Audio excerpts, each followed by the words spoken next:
Baik, Assalamualaikum warahmatullahi wabarakatuh. Um, yang saya hormati kepada Bapak Niko Wantono Prabowo selaku dosen pengampu pada pada mata kuliah ekologi perairan. Di sini saya akan membahas terkait ekosistem terumbu karang. Sebelum masuk ke materinya, saya izin memperkenalkan diri. Nama saya Muhammad Fatih Baki SJam dengan NIM 444344141 dari kelas 2A. Oke, langsung saja kita masuk ke slide kedua. Apa itu terumbu karang? Oke, jadi singkatnya terumbu karang itu semacam bangunan alami di dasar laut yang dibuat dari kumpulan hewan kecil banget yang namanya polip karang. Dan mereka itu ngebangun rumah dengan kalsium karbonat, biasanya tinggal di laut dangkal yang airnya jernih dan hangat gitu, ya kan. Jadi terumbu karang tuh yang bikin tuh itu tuh dari yang ngebangun rumah itu dari hasilnya itu berasal dari kalsium karbonat gitu, ya kan. Terus biasanya itu yang tinggal di sini itu ikan-ikan hias gitu, ikan-ikan kecil gitu lah pokoknya tuh. Oke, langsung saja next slide. By the way, terumbu karang itu ada macam-macam loh bentuknya. Ada yang nempel di tepi pantai, itu namanya karang tepi, nah, seperti ini gambarnya. Terus yang kedua ada yang nempel di tepi tadi itu udah. Terus ada juga yang kayak penghalang jauh dari pantai, itu karang penghalang.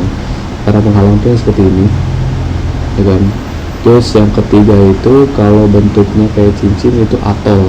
Ini yang bentuknya cincin seperti ini. Dan yang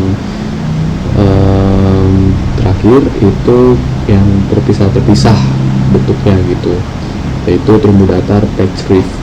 Jadi nggak semua karang bentuknya sama ya, karena kalau kita lihat flashback zaman dulu kita kecil itu ada namanya film Finding Nemo, itu kan emang ngelihat ya kayak terumbu karang gitu. Itu tuh kita lihat terumbu karangnya yang cantik yang seperti di slide kedua yang seperti ini. Sebenarnya kalau misalkan kita ulik lagi itu ternyata banyak loh terumbu karang itu jenis-jenisnya gitu, ya kan. Jadi kalau misalkan di film sih emang kita nyarinya, mungkin di film itu kan nyarinya yang agak bagusan, maksudnya yang yang dipampang itu, yang disoroti itu yang bagus gitu. Jadi nggak pernah dijelasin yang jenis-jenisnya gitu. Isi seperti itu. Kita lanjut saja next slide. Kalian tahu nggak sih ternyata terumbu karang ini memiliki karakteristik, ya kan, karakteristik ekosistem terumbu karang.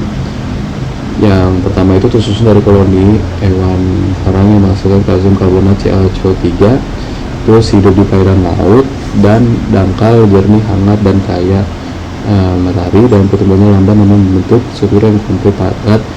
Yang keempat, menjadi habitat bagi berbagai jenis biota laut. Dan yang terakhir, sangat sensitif terhadap perubahan suhu, pencemaran, dan kerusakan. Jadi karang itu ternyata hewan loh, bukan tanaman. Jadi kalian kalau misalkan nganggap karang itu adalah tumbuhan, itu salah besar nih saya. Jadi ini saya bantu lurusin kalau karang itu ternyata hewan gitu, ya kan. Mereka hidup barengan dengan koloni, dan mereka itu hidup bareng koloni, dan ya koloni itu kayak ikan-ikan seperti itulah gitu. Terus ngebentuk strukturnya itu keras gitu, mereka cuma bisa hidup di laut yang jernih, hangat, dan penuh cahaya.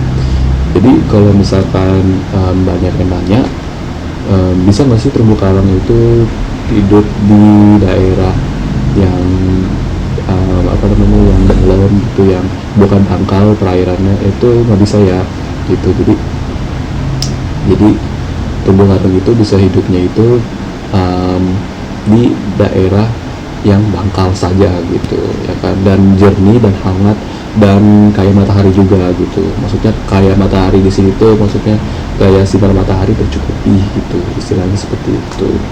Kita langsung next slide aja, slide selanjutnya. Nah, bentuk adaptasi dari terumbu karang itu apa sih gitu, ya kan. Di sini di gambar saya simbiosis dan zooxanthellae. Karang hidup bersimbiosis dengan alga dan mikroskopis. Ini bisa kalian baca aja sendiri, tapi saya bakal ngejelasin biar enak didengar ya. Nah, biar bisa bertahan karena punya ekspektasi keren gitu. Mereka bersahabat sama alga kecil namanya zooxanthellae buat nyari makanan dari cahaya. Jadi zooxanthellae ini fungsinya itu untuk mencari makanan gitu, atau buat nyari makanan dari cahaya. Jadi ini canggih juga sih gitu. Terumbu karang tuh nyari makannya itu dari cahaya, tapi dibantu oleh simbiosis zooxanthellae ini gitu loh.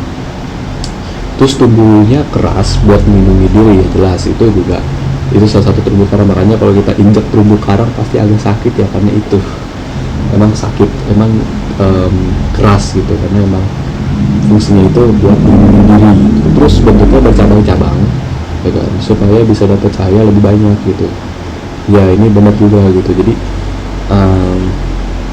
fungsinya itu buat ya itu, kalau misalkan nggak bercabang-cabang kan juga susah ya buat dia makannya juga gitu. Jadi kayak karang itu emang udah dari dulunya emang udah itu aja sih. Dan mereka bisa berkembang biak dengan dua cara, seksual sama aseksual gitu. Di sini saya memberikan reproduksi seksual dan aseksual merupakan peluang kelangsungan hidup dan penyebaran gitu. Jadi ya ini tetap makhluk hidup gitu kan, emang masa tumbuhan bisa seksual dan aseksual kan ya mungkin.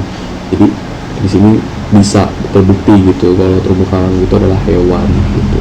Dan kita bakal next slide. Nah, di sini ada komponen terumbu karang. Jadi menurut Menasik et al. Ini dari jurnal yang saya baca, ekosistem terumbu karang itu terdiri atas yang pertama tuh karang pembentuk atau karang hemapatik, organisme utama yang menghasilkan kalsium dan membentuk struktur terumbu karang itu sendiri. Jadi ya ini bisa kalian baca aja sendiri, dan saya akan meringkasnya secara detail. Jadi dalam ekosistem terumbu karang itu nggak cuma karang doang yang hidup, ada alga, ada ikan-ikan kecil, kepiting, bintang laut, semuanya bareng-bareng tinggal di situ. Jadi terumbu karang itu ibaratnya tuh rumahnya si ikan-ikan tersebut, ikan-ikan kecil, alga, kepiting, bintang laut, dan mereka berkumpul di situ udah kayak keluarga gitu, udah kayak keluarga kecil yang di dalam rumah itu ada keluarga kecil. Jadi setiap rumah itu ada keluarga, di setiap rumah, di setiap terumbu karang itu ada orang-orangnya gitu, ada dalam itu ada orang-orang ikan, ada kepiting, ada bintang laut, ada semuanya berkembang di situ. Dan bayangin aja kayak satu komplek perumahan bawah laut lengkap sama fasilitasnya ada ini gitu. Ini tuh kayak udah kayak kehidupan di komplek aja. Jadi ada blok A, blok B, blok C, blok D gitu. Itu terus terumbu karang tuh seperti itu gitu loh. Gitu sih. Ini saya langsung simpulin aja dari PPT saya biar agak cepat. Kita langsung next slide. Oke, fungsi terumbu karang ini terbagi menjadi dua yang utama. Yang pertama itu fungsi fisik lebih dahulu terumbu karang. Yang pertama itu menahan gelombang laut dan memiliki ombak sebelum mencapai pantai. Iya, ini benar. Ini untuk roda memiliki ombak sebelum mencapai ke pantai. Jadi kayak supaya di daerah pesisir itu nggak terlalu ombaknya nggak terlalu kencang gitu. Jadi kayak diorganisir oleh si terumbu karang ini gitu ya kan. Dan kedua itu mencegah abrasi pantai, mengurangi laju pengingkisan garis pantai oleh laut. Iya, ini juga termasuk yang saya lihat ini. Dia sama seperti kayak ibaratnya ekosistem pada mangrove gitu. Jadi ini buat mencegah abrasi pantai juga gitu. Sama aja sih kayak mangrove juga, ini juga sama gitu seperti ini. Bedanya cuma di penempatannya aja. Mungkin kalau terumbu karang ini itu berada di daerah bukan di daerah, di laut gitu, di lautnya langsung. Sedangkan kalau mangrove itu kan di pesisir pantainya gitu. Jadi seperti itu. Terus ini bisa baca sendiri aja, misalnya juga laut juga gitu. Oke, jadi ini gue langsung simpulin aja biar cepat. Jadi ini nih yang kadang orang nggak sadar, terumbu karang itu fungsinya banyak banget. Menahan ombak ya yang tadi saya sebutin, terus biar gak merusak pantai juga, terus sampai jadi tempat tinggal ikan-ikan yang kita makan. Bahkan mereka bisa bantu nyaring air dan berperan juga di sektor wisata dan obat-obatan gitu. Jadi bukan cuman terumbu karang tuh buat dilihat cantik gitu ya kan, terus bagus gitu, ternyata itu ada manfaatnya lagi, bisa dibikin obat-obatan. Terus habis itu juga banyak lah pokoknya yang di terumbu karang itu banyak fungsi-fungsinya gitu ya kan, bisa jadi obat-obatan tadi buat sektor wisata juga. Terus habis itu juga apa namanya juga buat menahan abrasi dari pantai itu gitu ya kan. Ya itu saja, kita langsung next slide. Dan ini adalah ancaman dan tantangan terumbu karang. Jadi ancaman terumbu karang itu ada dibagi menjadi 5. Yang pertama itu pemanasan global dan perubahan permukaan laut, yang kedua penangkapan ikan sensitif, dan 3 pertemuan plastik, dan keempat itu global bawah, dan kelima adalah pembangunan pesisir dan sedimentasi. Ya, oke, gue bakal jelasin di sini. Sayangnya sekarang banyak terumbu karang yang rusak karena ulahnya dari manusia-manusia yang nggak bertanggung jawab atau SDM yang nggak bertanggung jawab. Penyebabnya mulai dari pemanasan global, penangkapan ikan yang pakai bom, plastik di laut, sampai wisata yang nggak dijaga. Kalau kita cuek, lama-lama ekosistem ini bisa hilang nih teman-teman gitu. Jadi ya inilah salah satu kekurangan di SDM kita gitu. Ini kita harus perbaiki gitu, bagaimana caranya gitu ya kan, jangan sampai terumbu karang ini hancur. Jadi buat tinggal ikan-ikan kayak tadi yang bintang apa namanya, ikan-ikan kecil, kepiting kecil segala macam itu, waktu tempat tinggal aja dirusakin, gimana mereka mau hidup dengan damai gitu. Jadi ya ini parah sih gitu untuk ancaman tersebut gitu, dan kita bakal bahas di slide selanjutnya. Oke, kita next slide selanjutnya. Dan ini adalah solusi bagaimana sih caranya agar supaya jangan sampai ancaman itu kembali lagi gitu. Gimana caranya? Pertama itu kita rehabilitas dan restorasi terumbu karang. Oke. Dan kedua itu pengawasan dan penegakan hukum, dan ketiga edukasi dan kesadaran masyarakat, dan keempat itu pengelolaan wisata bahari yang berkelanjutan, dan yang kelima pengelolaan sampah limbah, dan yang keenam yang terakhir adalah mitigasi perubahan iklim. Guys, jadi saya akan bahas regulasi dan mitigasi terumbu karang dan pengawasan dan penegakan hukum yang berfungsi. Oke, saya akan bahas satu-satu. Regulasi dan resolusi terumbu karang. Nah, ini bener ini. Jadi ini tuh penting banget ya untuk rehabilitasi resolusi terumbu karang ini, supaya terumbu karang itu nggak cuman dilihat doang atau cuman di ini doang, tapi kita harus peduli juga kepada terumbu karang. Kita harus apa namanya kayak ini kan restorasi terumbu karang juga, kita harus ya banyak lah gitu ya kan. Terus yang kedua itu pengawasan dan penegakan hukum, dan ini harus ini nih penting banget ini. Emang harus apa namanya kayak hukumnya harus bener-bener gitu loh ya kan, nggak boleh sampai ada orang yang semena-mena merusak itu. Jadi kalau misalkan ada orang yang menggunakan bom untuk menghancurkan terumbu karang, langsung bisa dipidana secara jalur hukum gitu ya kan. Dan ini yang ketiga, edukasi dan kesadaran masyarakat, dan ini yang penting karena pada yang kita tahu SDM Indonesia ini sangat parah gitu ya kan.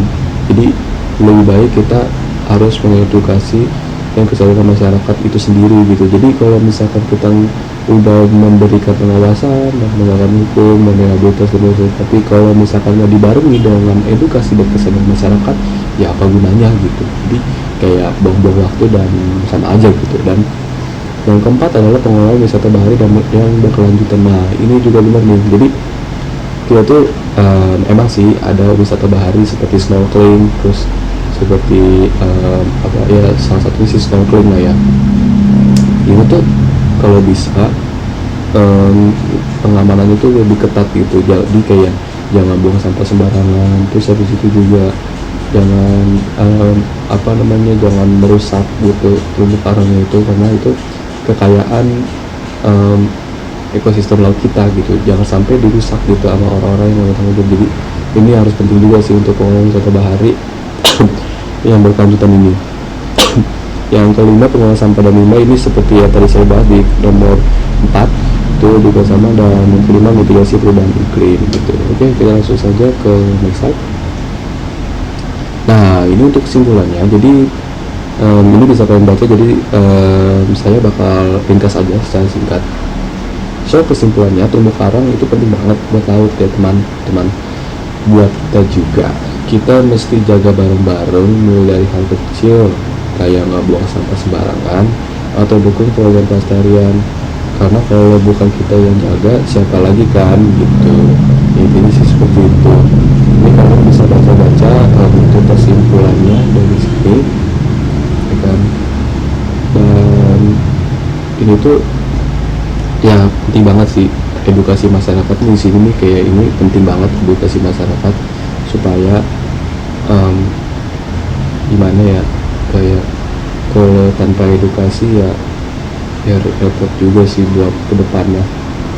Nggak kebayang kalau tanpa edukasi, tapi ini kalau misalkan tanpa edukasi, tanpa pengawasan, bisa-bisa terumbu karang kita cepat rusak dan bakal disalahgunakan oleh orang-orang, oleh oknum-oknum yang tidak jelas gitu. Oke, bakal next lagi. Oke, itu saja materi yang bisa saya sampaikan. Makasih udah dengerin, kepada Bapak Niko dan teman-teman sekalian yang sudah mendengar. Semoga kalian mengerti yang saya sampaikan, dan pedulilah sama ekosistem laut, khususnya terumbu karang ya teman-teman. Jadi sampai ketemu lagi di video selanjutnya. Kurang lebihnya mohon maaf. Bila taufiq wal hidayah. Wassalamualaikum warahmatullahi wabarakatuh.